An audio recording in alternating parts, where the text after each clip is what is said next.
Freedom Party is a hard Eurosceptical party. So we distinguish hard and soft Euroscepticism. The hard Euroscepticism is essentially a party that, if it could, would leave the European Union.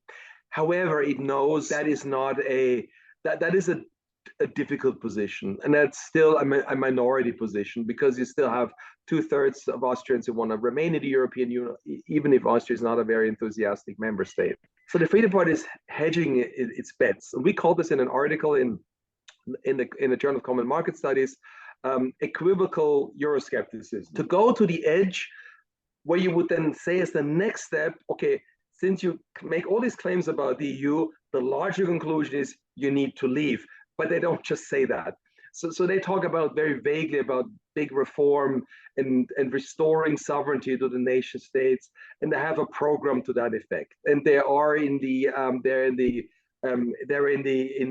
European group, the Patriots for Europe, where they're very similar, where there are other groups like the RN in France, Vlaams Belang, the PVV in the Netherlands, and of course also Viktor Orbán and others.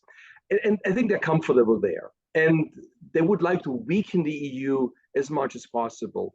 And sovereignty means for the Freedom Party that decisions are made in Austria. So we have to weaken international judicial bodies, the European Court of Human Rights, the EU courts, and all this should be decided nationally. And essentially, any kind of international contribution would be strictly voluntary based on a national decision making. That's sort of the idea of sovereignty. And they mentioned this.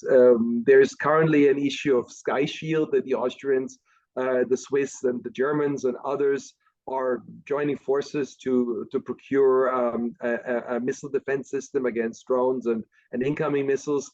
And even on this issue, the Freedom Party say, well, that's joining NATO through the back door. So they have a very strong, almost exclusivist understanding of sovereignty.